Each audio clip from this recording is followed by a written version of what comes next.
请主持人赵传。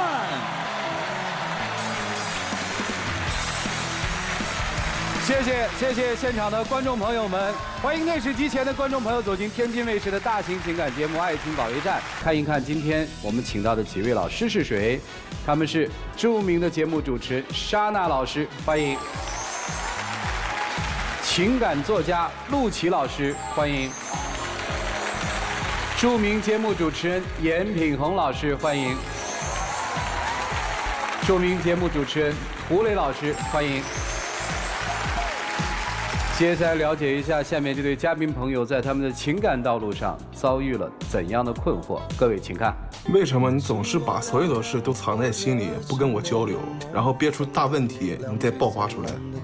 如果不是你脾气那么大，一点也不懂得让着我，我也不会总和你闹别扭。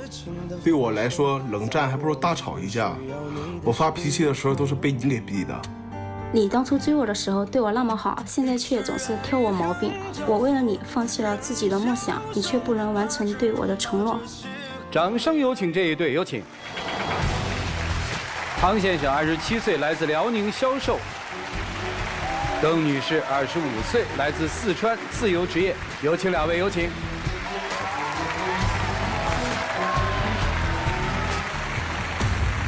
欢迎两位啊！小片看到了一些冲突，是吧？怎么认识的？大老远的啊！我们俩是通过一次朋友介绍的。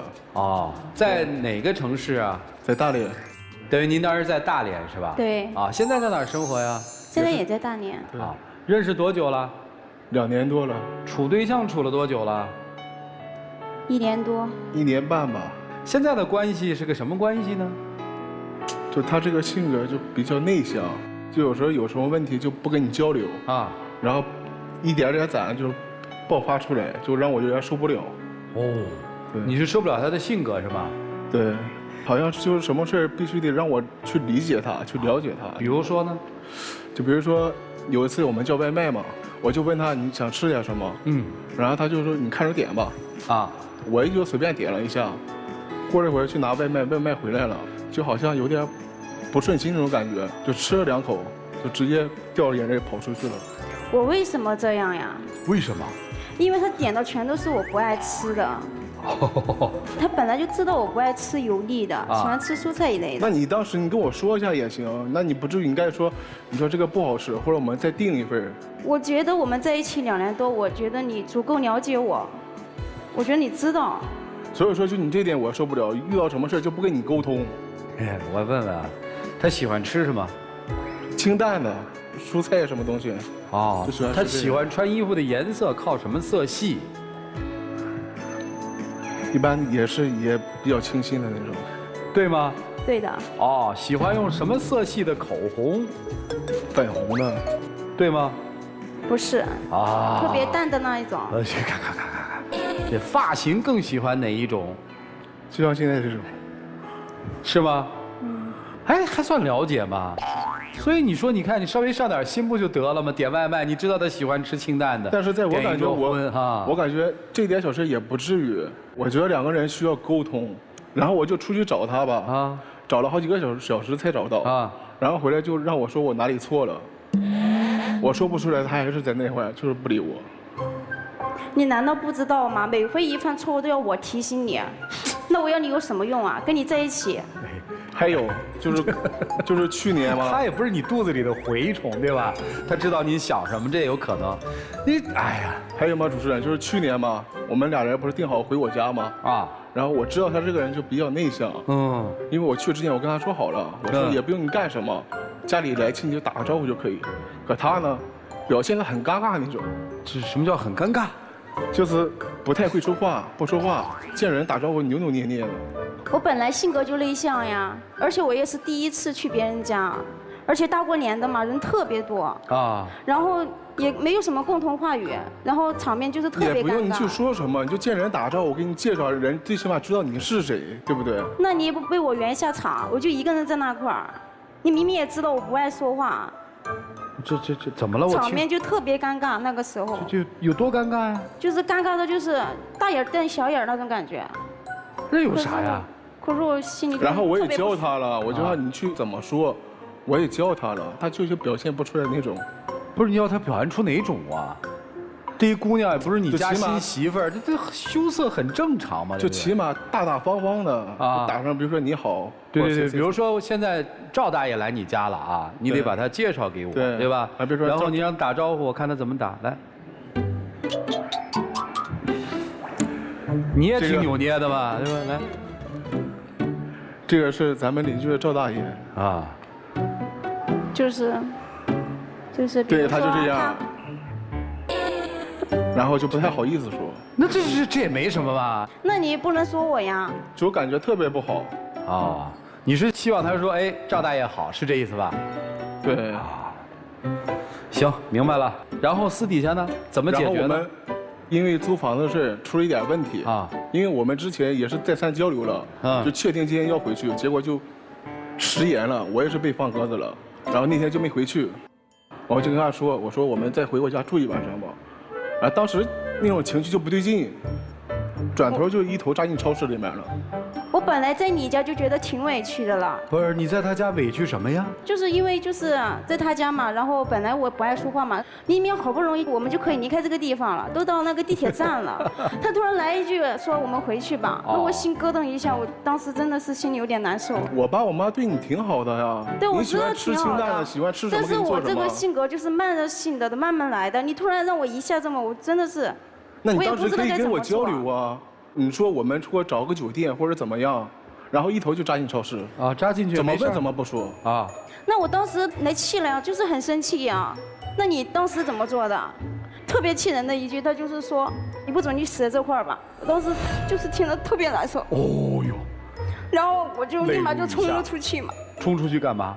因为当时就是我当时那个是气过，就是问什么也不说，我就说我那意思就是我说你要再不走你就死在这块吧。那你也没有站到我的角度上嘛？我说。然后他也不管有没有车多不多。就直接跑出去，幸好我及时给拉了回来。姑娘，以后别这么干啊！当时特别的生气嘛，脑子也就是听明白，没想那么多。就是还是个火爆姑娘啊，就是她以前的工作是主播嘛，网络主播啊，接触一般都是异性嘛，平常那些聊天我看到就特别不舒服，就比如说那个男的找她聊天啊，就比如小可爱啊。我觉得这样很正常啊，网络上现在都是流行这些词语的。流行，但是我作为你的男朋友。那你呢？你是怎么做的？你直接每回在我直播打游戏的时候，你直接给我把电脑插座给拔了，害了我还要去给粉丝道歉。还有，你也特别爱看美女主播，一天不离手，你的手机傻笑，他还刷礼物最可恨。哦，我当时看见特别来气。给你刷过吗？他没给我刷过，为什么不给我刷？没，那时候因为那个主播长得也确实挺好看的，但是他游戏玩的也挺好的，你是游戏方面、说话方面，对游戏主播，就除了打游戏，就感觉他直播的时候说那句话，我感觉我特爱听，不是特爱听，就说到你心坎里了，特别对那种。就是嘛，说到你心坎里了嘛。那你呢？还有微信的事儿，微信他每天都神神秘秘的，信息他也不给我看啊，总是悄悄的删掉，尤其是他跟他妈妈的聊天。有次你看他跟他妈的聊天干嘛呀？不是，因为他刚好在我旁边嘛，然后聊得可长一段了，然后我就特别纳闷儿。这母子之间聊。我想看，他不给我看，我以为他们在说我坏话。就不能说好话吗？哎呀，那时候是因为前段时间我爸出了点事故，完了我妈就因此这个事就特别担心，那时候也是涉及到一些债务问题。我们俩现在毕竟也没结婚，我觉得这些都。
出去干什么我都拦不了。我是不是道歉了？我说对不起，我没有想到你。那我反正就是觉得。那你呢？你直接把我扔在那块儿，自己就走了。那我就是觉得你心里没有我，所以说我才会发这么大脾气。你就是强词夺理，还有就是生活中各种小事啊，就比如说我手机刚在这里充电嘛，不到5分钟他就给我拔了，然后充他自己的。哦，我手机也正常没有电了嘛。啊，所以说想也没想就直接拔了。他那个手机充电也快。那最后我是不是让着你了？还有空调的事儿，因为空调的事儿我们都吵了很多，天天都在吵，因为他比较怕热，我比较怕冷嘛。啊。然后就因为这个小事吵，我觉得他一点都不大度。不是，那你说主持人，大夏天30、40度，我热了，我中午回来开会空调，我开了几分钟就让我把空调给关了。那是几分钟嘛？我鸡皮疙瘩都起了。那你可以穿件衣服啊，对不对？谁大热天穿2件啊？那你不是冷吗？你不是怕冷，我不是怕热吗？那你不是让着一下我吗？我体格这么大，你体格这么小，我热我开空调，我觉得可以的呀。我就是觉得你不大气。躺在被子里啊？谁大白天的天天往床上蹲呀？这小情侣啊，挺有意思啊。现在也解决不了吧？这问题能解决吗？不能，天天都吵。啊，你最不满意他的是什么？就是性格特别内向，性格内向。不管任何一件小事或者大事来讲，就不想跟你沟通。行，为什么不想跟他说呀？为什么跟那些粉丝说的特别好啊？因为我这个人就是有一种毛病，你知道吗？哦。就是不想，就是当着面就面对面的就说，但是我喜欢用文字，就是打字，就是用手机这么发出来。哎，那你在这网上直播的时候，你不得跟你粉丝互动吗？互动的好吗？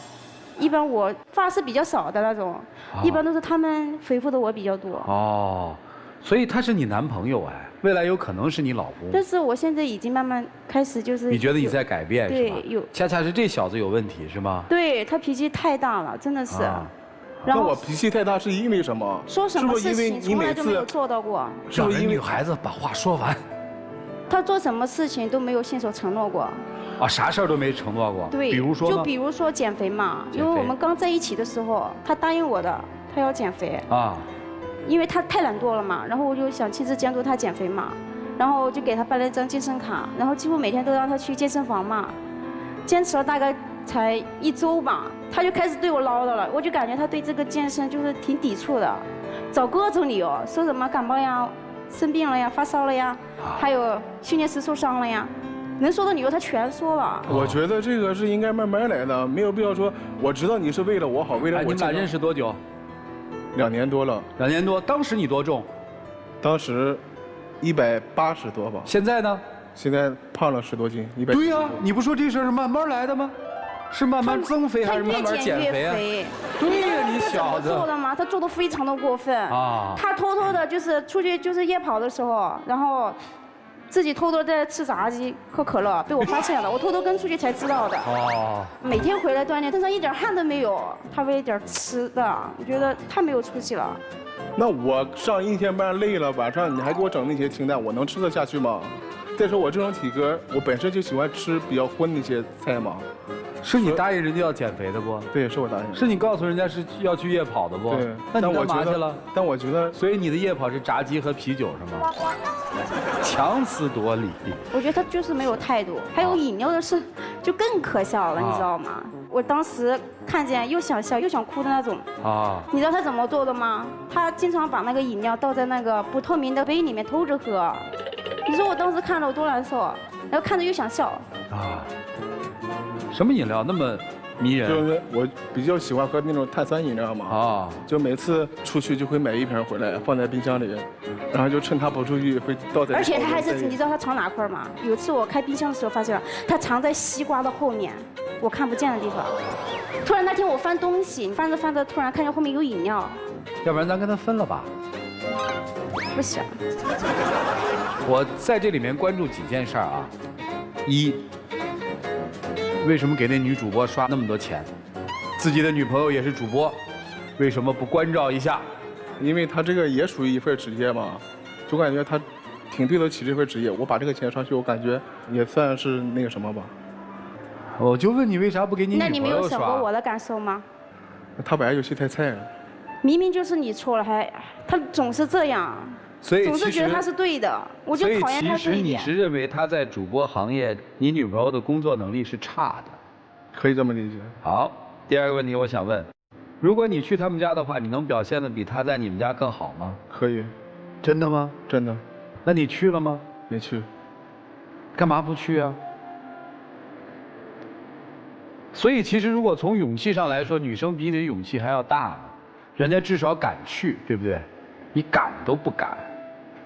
不是不敢，是因为平常上班工作比较忙。那不就是借口吗？你打心里尊重这女孩子吗？尊重。尊重她，她说一句话你怼10句。但是她就是有时候不管是大事还是小事，我是说在今天这个现场。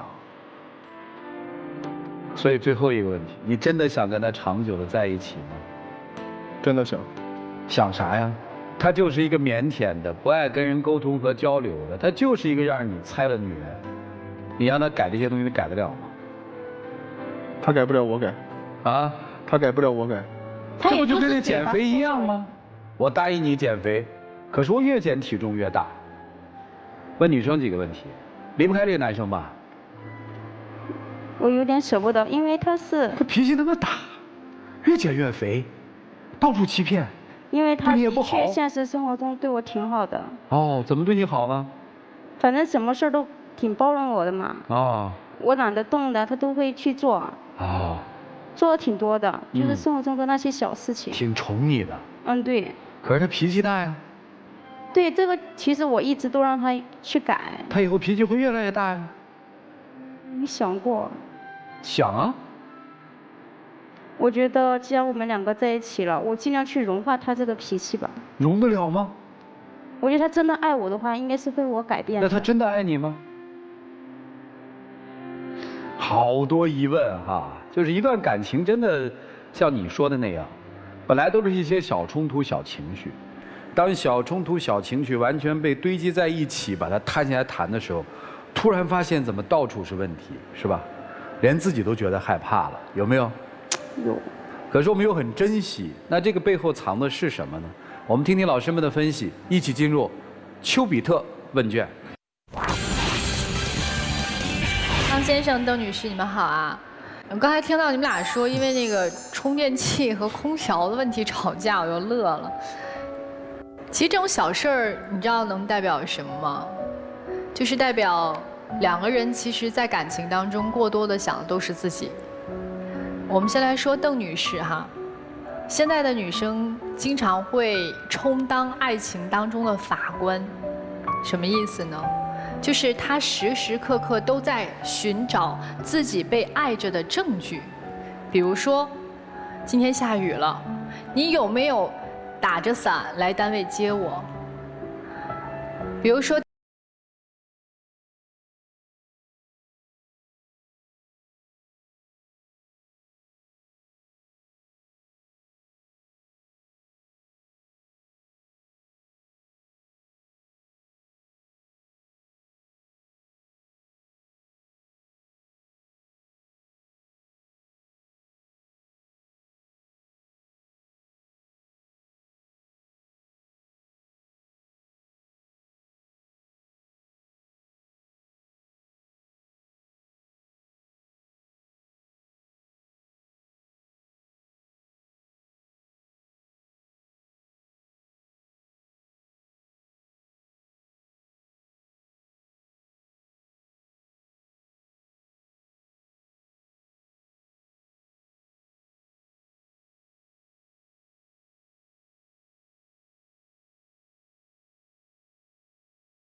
然后呢，不要把什么都埋在心底，这是最忌讳的。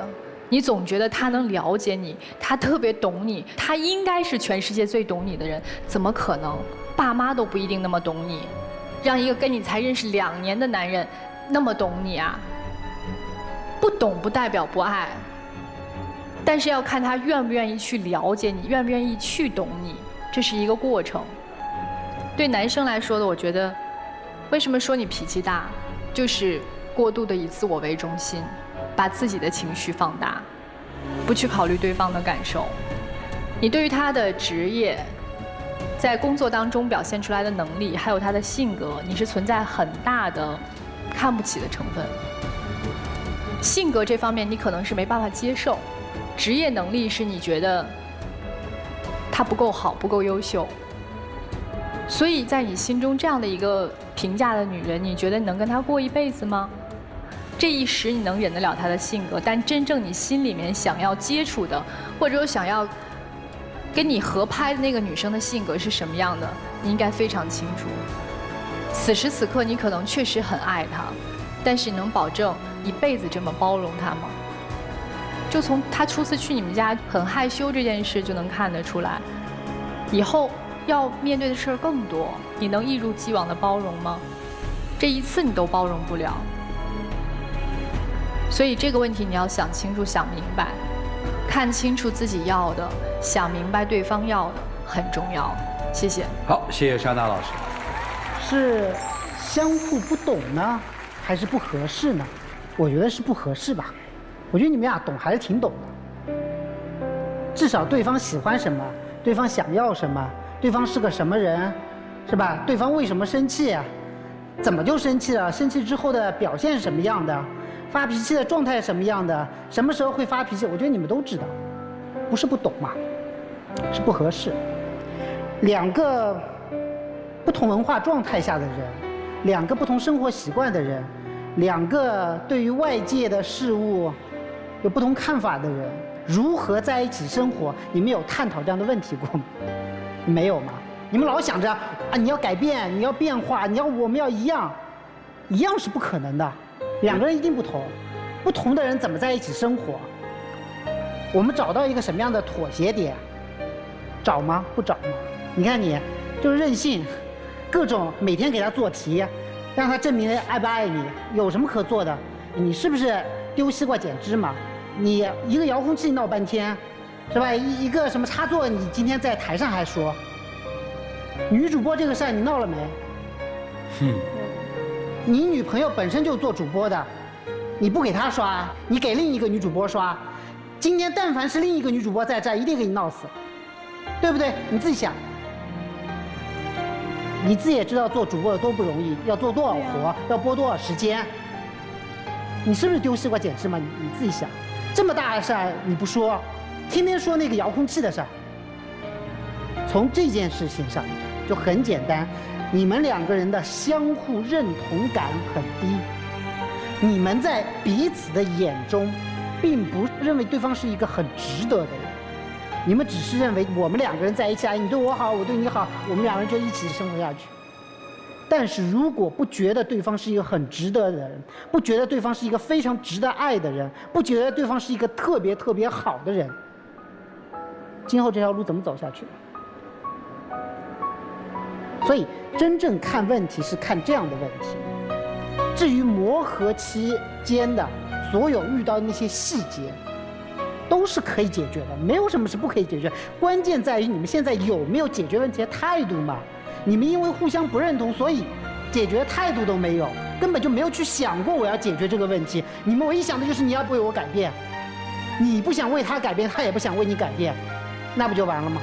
结束了吗？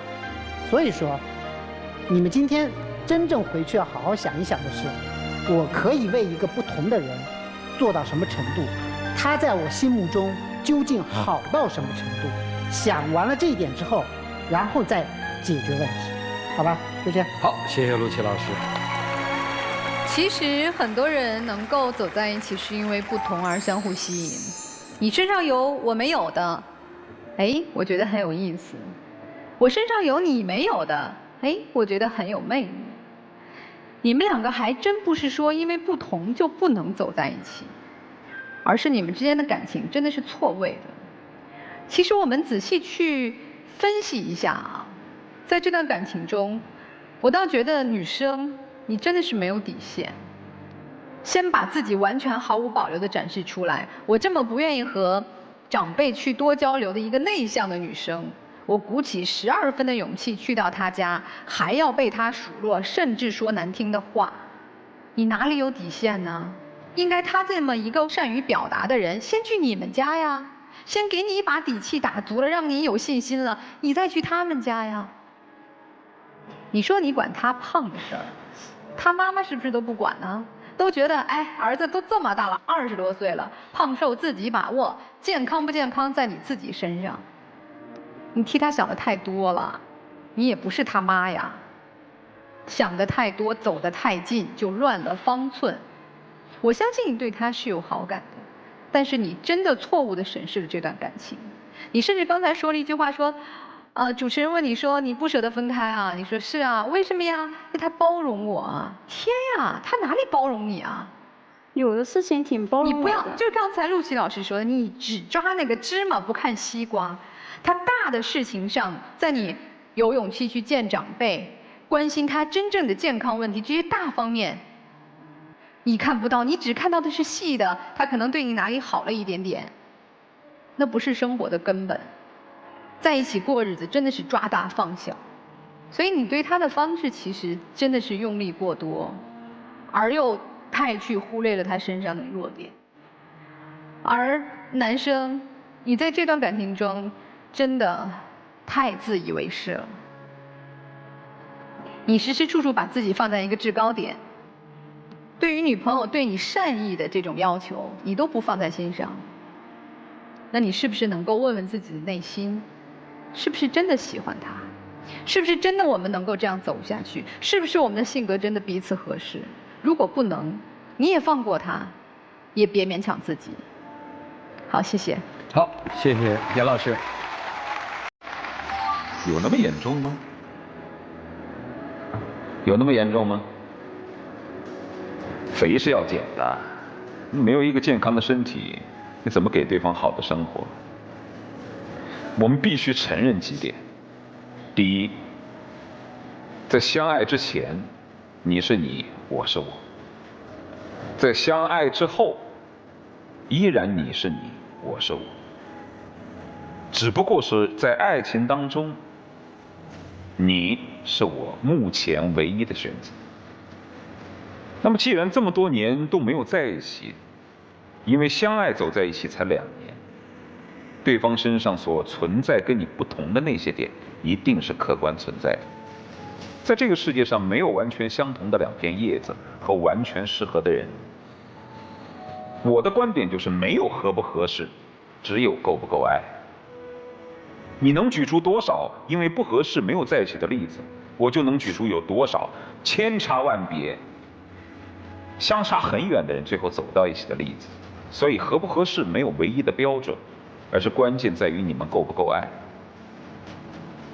第二点，既然我们承认了彼此之间就是有差异的，我们还得承认一点，人在漫长的一生当中是不会发生太大的改变。你不相信，你就去看你周围的人，除非是经历过生死和一些起起伏伏的大问题，大部分人这一辈子的生活习惯和审美不会有太大的改变，如果有，也是细小的调整。所以我们不要去期望对方会有所改变，这是不太可能的事情。第三，既然人是不可改变的，那我们就只有调整。调整自己可以调整的那一部分。比如说对于男生来说，你可以调整的那部分就是第一，人家为你好，你得知好歹。虽然嘴上可以犟不改，但心里得领情，这个可以做调整，这不是改变你的性格。至于那个什么给女主播刷礼物这种事儿，如果你内心深处真的就觉得在做主播这一行自己的女朋友不如别人，你可以坦率地说出来，这可以帮助她提高嘛。而对于女生来说，性格内向是没有办法改变，你不需要去调整自己内向的性格，但你需要调整的是对待她的一些方式和方法。你明白吗？明白。好吧，就这。还看女主播吗？其实我是特别关注这件事儿的。我就在想，一个男生有了女朋友之后，他在那么关注一个女主播的行为，到底是一种什么行为？从我个人的角度，我觉得我们听到的所有事里面，这件事情是最严重的。这就说明，在他内心的世界里面，他有一个沟通对象是那个人，是你更愿意跟那个人去沟通，而不愿意跟身边的这个人沟通。那你说这个事情严不严重啊？在我的价值观里，我觉得这件事情是最严重的。如果你真想要的就是一个大气的、拿得出手的，在你的事业上能帮你的，或者在你的家里能帮你的，显然这位太小家碧玉了。当然，如果说我就要这么一个女孩，我觉得没问题啊，对吧？这是第一。第二，我认为问题严重在于说双方没有找到一条沟通的渠道。你们哪一次争吵是有结果的？全是无果的，呵呵一乐过去了，下次还是这样的事儿，依然去吵。你还有多少耐心去吵啊？这是第二点。第三点，千万不要试图改变一个人，也千万不要试图为一个人去改变，因为都做不到。真实的我，真实的呈现给对方，能不能接受，看你的了。供你们参考啊！接下来一起进入真情60秒。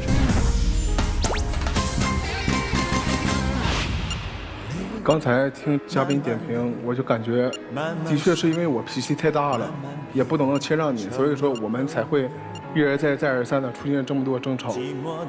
我觉得我爱你，我就应该去包容你这种性格或者你这种脾气。我希望你给我机会，以后我会慢慢改正过来的，懂得对你谦让，脾气不要那么大。还有以后直播我也不看了。其实吧，说到这个性格方面，其实我是可以慢慢来的，因为我是一个比较慢性的人。但是我就觉得你在生活中多对我包容一点，不要那么大声的对我说话，不要对我太凶了。我希望我们还是能在一起，希望能在一起，因为我习惯有你的日子了。谢谢两位，请回吧。啊。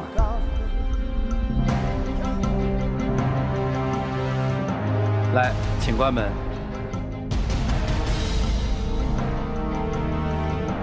好了，接下来我们来看一看这一对的选择究竟是什么，请开门。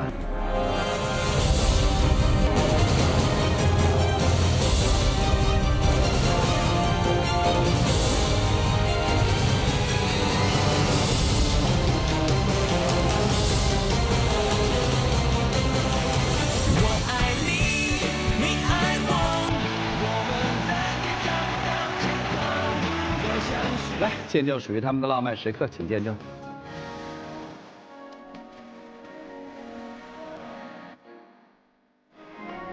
我爱你。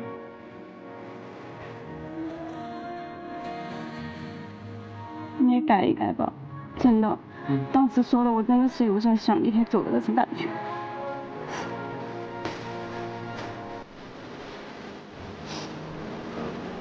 哎呀，来。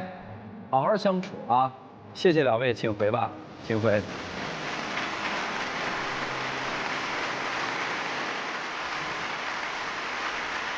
我特别希望今天的这对年轻人回去之后，真的要从彼此的尊重、互相的理解入手，来调整他们这段关系。好了，来看下一对的基本情况，各位请看。我觉得他现在越来越草木皆兵了，因为一点小事就要和我分手。我觉得他就是被我父母提出的彩礼吓到了，不想跟我在一起了。我对他的心从来没有变过，他却总是疑神疑鬼。他现在还跟女同事关系不清不楚的，我要怎么相信他？到底是信任还是彩礼？两大问题困扰着这对情侣。来，掌声请出他们，掌声有请。邓先生，25岁，来自四川，餐饮培训师，有请邓先生。谢女士，24岁，来自重庆，家装顾问，有请谢女士，有请。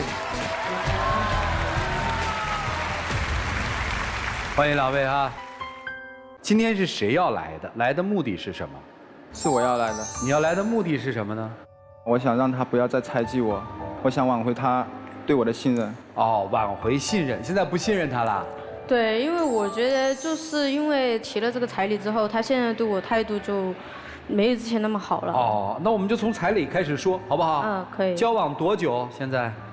交往大概2年多了。提彩礼不就要结婚，是这意思吧？对对对，因为我父母希望我早点结婚啊，所以说就在今年年初的时候，我就有带他去见了我的父母，然后我父母就跟他提了一些结婚的事情，像彩礼、结婚场地这些都说了。然后他还就跟我父母保证说，他现在拿不出来，然后说近2年会努力的。但是我觉得他就是这2年拿不出来，以他现在这个能力，因为我很清楚他现在的能力。你父母提出的要求是什么呀？就是要求10万块钱的一个彩礼。哦。经过这个事情之后，他现在感觉就态度没有之前那么好了，而且现在我怀疑他跟女同事之间暧昧不清了。哦，听明白了。这个压力对你来说很大吗，小伙子？现在的话真的很大，因为我哥结婚也刚不久，父母为我哥婚礼真的筹备了很多，这样亲戚也借了些钱，这些压力我都有所分担的。有没有跟他们父母说这些啊？有说，但我也向他保证，我真的会努力，我不想放弃这段爱情。我知道你是努力说等我几年时间，我们再结婚，达到要求我们再结婚嘛？还是说我们先结婚，我给你个承诺，达到要求再结？哦，那没毛病啊。是啊，他现在话是这样说，但是他现在连态度都变了。感觉他就有点对我和父母有意见了，然后现在因为我之前有一次我找他，因为我家人生病了，那个时候我真的很着急，我要找他借一笔钱，因为是谁生病了？我的姑姑，姑姑生病，对，然后就是说我马上要去交这个治疗费，很急的，然后我就一直打电话、微信发给他，他却一直不回我，我那个时候就感觉他不想借给我，就是因为这个事情不想借我。你问他借多少钱？大概3万多。我就觉得他不想借给我，然后我就没办法，我就找了很多亲戚我才借到的。啊，那你觉得他有那么多钱吗？我觉得你至少也借点给我，然后他的当时是不回我，然后打电话、微信是没有回我的。所以你认为他没回你，他要冷淡你，是这意思吧？对对对，我觉得他就是不想借给我，因此这个事情。当时情况是这样的，那时候我在浙江，你在重庆，而且我刚调到一家新店，新店筹备的话前期是很忙的，我一直忙到晚上8、9点的时候才给你回了电话，可是你没有聊2句你就给我挂了，我再打过去的时候你却把我拉黑了，我还是通过同事才找到了你，然后虽然说我们之间和好了，但是我也为了这段感情，我不是向公司申请了吗？把我调到重庆，我这么做都是为了你啊。我觉得他当时就是不想借我，因为他当时是很久才回复我，就是大概有7、8个小时，然后才回复我这个事情，就是不想借给我嘛。然后这个事情就算了嘛，我也借到了呀。但是我现在连发个消息问他，我想关心一下他嘛，然后他也不怎么回我，吃饭也是这样。哦。他现在都找借口，工作累，不想。所以女生觉得是因为彩礼出了之后，对，男生被吓退了，是这意思吧？因为之前他不这样的，之前我们就他消息也回复的挺快的，然后吃饭也都不会这样找借口说工作挺累呀。彩礼不能成为我们2个之间的障碍，而且我来了重庆，我都是为了你，而且我刚到重庆，我总要适应新的工作、新的环境，我也要投入精力，这样子我才能娶你。而且来了重庆的时候，那天吃火锅，我真的回到家真的很累，我只想2个人简简单单的、朴朴素素的吃一顿就好了。可是你非要出去吃，还闹脾气，不吃饭，当时我真的很累，但是我还是要给你买夜宵，我怕你饿着，你还是不吃，你经常会因为一些小事而跟我发脾气。什么样的小事会发脾气？就算简单的，我之前不小心把他头发压着了，他就发脾气，什么意思？因为我之前有看到他有跟女同事聊天，然后现在都不回我啊，我看见他还约你去吃饭，结果跟我没时间了呗。那只是公司的同事，我们一起共事，一起要面对客户的，他是我的搭档。在工作上、生活上，我们经常交流的都是工作，而且手机短信也给你看了呀，微信内容也给你翻了呀，你为什么就不信呢？你还要扬言要删除掉我公司的所有女性同事，那吃饭呢？吃饭那只是公司聚餐，每月都有，很正常的，又不是我单独跟他去吃饭。是吗？你觉得我放心吗？你们公司我知道是有那么多女同事，经常跟你聊微信的那个女同事也在，你觉得我放心让你去吗？那到时候你去聚餐的时候跟那个女孩子有什么，我怎么办？那这个世界上除了男人就是女人的，他的同事除了男同事就是女同事，他正常的同事交往你不让他，你让他怎么办呢？但是那个女的也在呀，我很不放心啊。我觉得其他女的还好，因为就是那个女的。那你为什么不放心那个女生呢？因为他们一直聊天，然后他为什么别人不叫他去吃饭，就叫他？你看到过他们俩单独吃饭是吗？对，因为之前我有看到过他和一个女孩子在那儿喝咖啡，这个商圈里面，但是我没有看到那个女孩子的正脸，所以我觉得看起来很像那个女同事，所以我很怀疑他和那个女同事肯定有点什么。那当时他只是因为感谢我，我在工作上有所帮助，人家还一下礼，请我吃个饭，这很正常的。但是我不知道你为什么要怀疑，可能你当时真的是因为彩礼吧，可能误会了我。但是我也跟你解释过，彩礼不能成为我们两个的阻碍，我可以奋斗。我自己一个人不能奋斗的话，我也希望你跟我一起奋斗。毕竟以后的生活都是要我们两个人一起面对的，这不是我一个人的事情。我希望你跟我一起，我对你的心从来就没有变过。但是你自己想想我们之前你回消息呀，打电话呀，我问你在干什么，吃饭了没有，你马上回过了啊，吃饭还拍照给我看。现在呢，你现在直接不回复了，你这就是因为这个台你找其他女孩子，就感觉不想和我在一起了。我就怀疑他肯定和那个女的有事儿。所以女生是特别坦诚的说了。女生现在已经不想跟他交往了，是这意思吗？对，因为他就现在和那个女孩子不清不楚的现在。所以女生是特别坦诚的，就是因为我感觉到你要往出跑，所以与其这样，我们就不要这么拖着，我就跟你分手。但是男生不愿意接受这个现实，是吧？对。但是我觉得两个人在一起2年多了。也不容易。那时候我们刚在一起的时候，三观真的非常合，也非常聊得来。我跟他在一起也非常的开心，他还经常跑到我家给我做家务。有一次我回家看到他给我做饭，我当时心里真的非常的感动啊！我不知道从什么时候开始变了，是他变了还是你变了呢？双方都有一点吧。我开始忙了。那你能不能非常坦诚地告诉我们说，为什么现在给他回微信就回的比较慢一些，频率比较低一些，而且他感受不到你对他的关心。别拿工作紧说事儿啊。当然，工作也肯定是有一部分的原因，因为我工作的时候是有2部手机的，需要面对客户，我要对接好，还要跟同事一起嫁接客户的关系。然后可能有时候真的是有点冷落他，但是我觉得我现在一直在改变，我一直在让我自己有能力，能让他以后过上更好的日子。如果他说其实这个都不重要，重要的是你要对我忠诚，你怎么看这个事儿？我对他忠诚一直都没有变过，但是他不信任你是吧？对。因此你今天想做的事情是挽回他对你的信任是吗？对。那我也很好奇，就是为什么他没有说你所有的女同事，对吧？对，他只是说了那一个女同事。她是我的搭档。我们要一起经常出去谈客户。我看你的职业是叫培训师。培训师到底是做什么的呢？餐饮培训师，教人服务技能的。服务技能。对。那是你的搭档。对。那搭档之间肯定关系相对比其他的同事要近一些。对，要经常谈。你见过他搭档吗？没有。安排一起吃顿饭聊一聊啊，感受一下。他不愿意。我也不想见他，我也工作嘛，没那么多时间。我有说过，因为在微信上他只是我的搭档，我也向他解释过，但是他觉得我解释就是掩饰。为什么不呢，姑娘？喜欢这个男人，你当然希望了解他的生活环境啊，工作环境。他又有这么一个搭档，他的职业要求他有这么一个搭档。也许换了这个女搭档，下一个女搭档来了还会这样？为什么不见见呢？见见聊聊不就踏实了吗？你这样说的话，我有机会见，因为之前我是很相信他的，因为他的工作上的事情我一般不怎么过多的去问。然后现在的话，我觉得我有必要问了，真的。所以女生是觉得说这个彩礼让男生变了，是这意思吧？对，因为之前真的不这样的。好了。一旦信任出现了危机，是最麻烦的一件事情。男生，我特别想知道啊，对于这彩礼这件事儿你怎么看？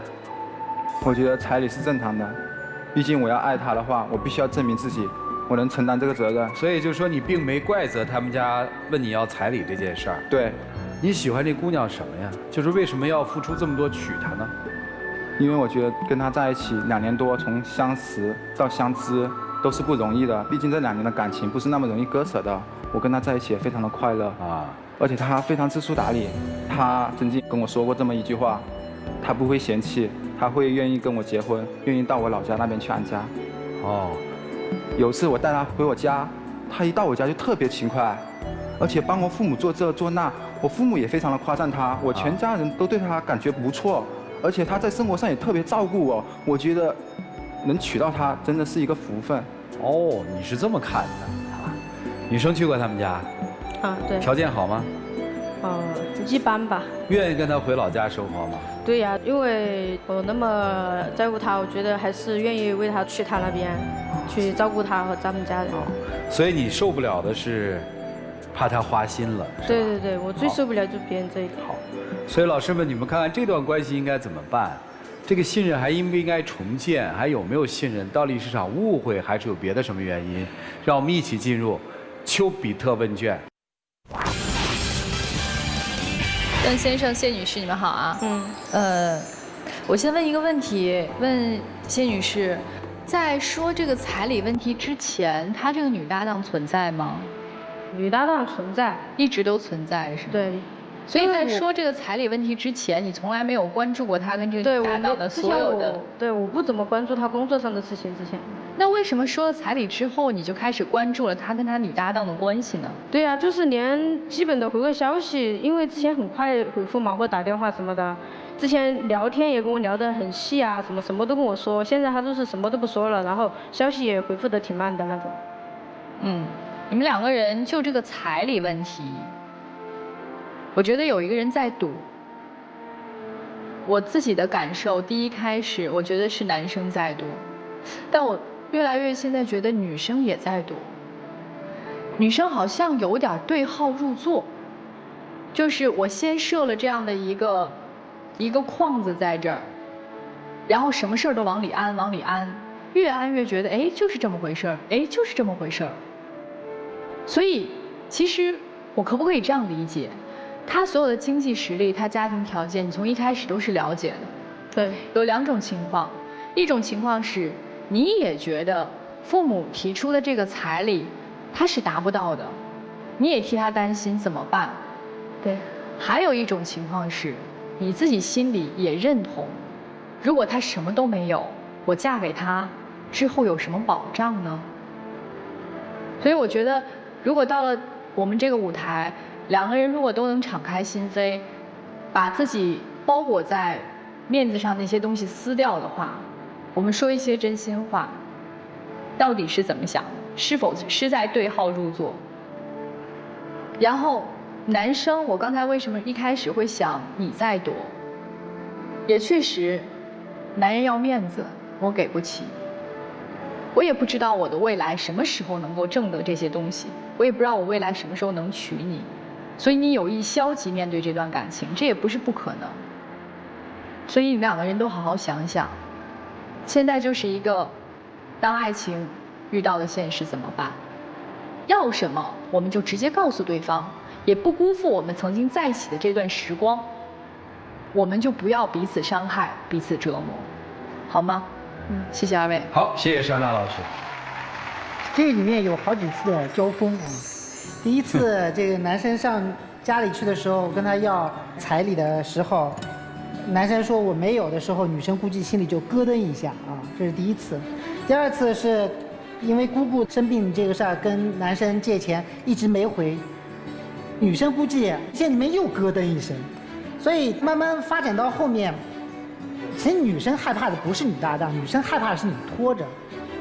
恰恰你做的就是这个事儿，你就拖着嘛。就说白了，给句痛快话嘛，行就行，不行就不行。她害怕这个，当然我也要帮你说一下话啊。确实，到了面对彩礼这个问题的时候，年轻人根本不知道怎么去面对。像你，我觉得你处理的，在你的立场上已经很得体了。我努力啊。我攒钱，我觉得你挺得体的。基于这个女生，她也不知道该怎么处理这个问题。周围的人都说他应该是一个什么立场？他应该站在他爸妈那边，还是站在爱人那边？他没有立场，他丧失立场了。所以我建议2个方向，要么就是晚结婚、晚生娃，这是一个方向；第2个方向，零基础、零压力的建立家庭，这是第2个方向。这2件事情如果都做不到，真的不要说结婚这个事儿，也不要拖着人家。就这样。好，谢谢陆琪老师。我觉得可能没有那么的严重。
真的没有那么合适。当压力和考验来的时候，这爱情就考验住了。但也没有什么好遗憾和后悔的，能共同走一程，也是一个美好的回忆。我倒觉得不用各自为难，觉得不合适，那不如就分手吧。人的一生考验很多，希望你们在以后的生活中，考验来的时候，都能经得住，好吗？祝福你们吧，谢谢。好，谢谢杨老师。彩礼本身不是最重要的，怕就怕你们彼此已经潜移默化地把彩礼当成了彼此爱情的重量。我们不妨打开天窗说亮话，有的时候把一些东西隐藏起来，到最后会使自己更加难看。即便他把彩礼给了你，你们这个婚结了，但从此你们的婚姻这疙瘩也就接下来。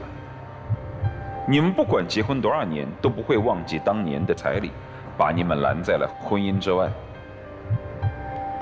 因为这件事情在你们内心深处已经有了疙瘩，所以我说今时今日，我看资料上写，是你们主动要来到这个平台的嘛？是男生主动要来，女生还一而再再而三不太想来嘛？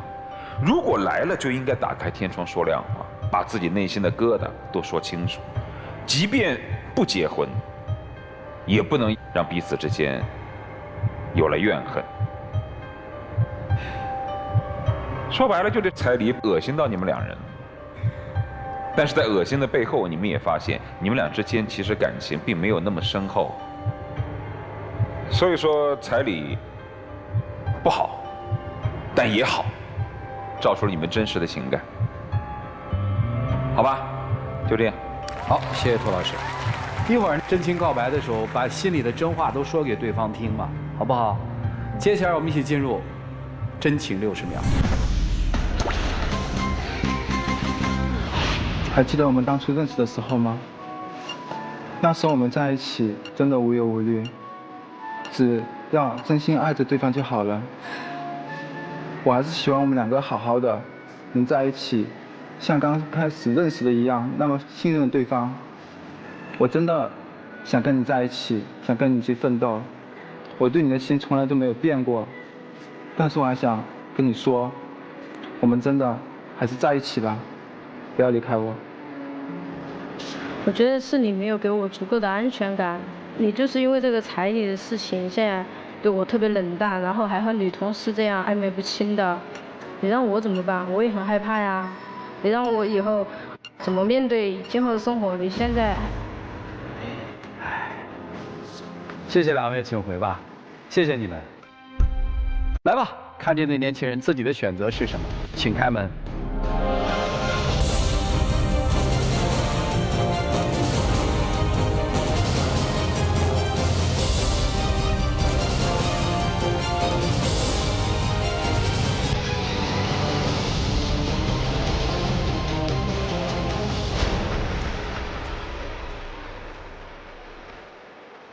还有什么想跟他说的吗？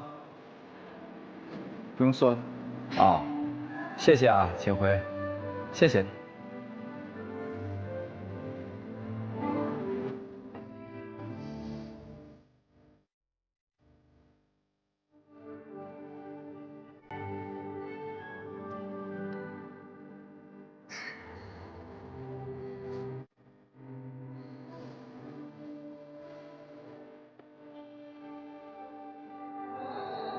还是那句话啊，可能你看了很多的这个分分合合，但是你应该相信爱情，千万不要因为看了很多的分分合合之后就不相信爱情了，因为爱情本身其实还是挺美好的一件事情。如何处理爱情，大概是每个人一辈子都在学习的一门课程。千万不要因为看过了这些就说我不相信爱情。只有共同经历过不同的坎儿，各种各样的坎儿，那个爱情才能够被炼成一段真爱。让我们一起进入爱情保鲜期。有网友提问说，我和我男朋友相差13岁，他虽然很有责任心，但是呢非常的忙，没有时间陪我。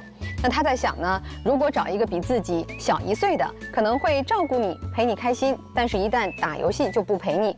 如果找自己大3岁的呢，他可能会照顾你，陪你开心，但是却不知道赚钱，只会抽烟喝酒。如果找比你大1轮的，什么事情都会依着你，却没有时间陪你。他说呢，我知道没有十全十美的人，但是我真的好迷茫，爱情和陪伴哪个更重要啊？其实呢，陪伴是爱情的表现形式之一。你首先要判断的是他是否爱你，没有质量的陪伴其实是在浪费彼此的时间。如果你心里真的认为男朋友很爱你，我建议你们坐下来好好谈一谈关于时间和陪伴的问题。同时呢，我也建议你多找一些兴趣爱好和能够提升自己能力的事情去做一做，充实好自己的时间。再一次的感谢现场以及电视机前观众朋友的收看和陪伴，我们下期节目再见，谢谢大家。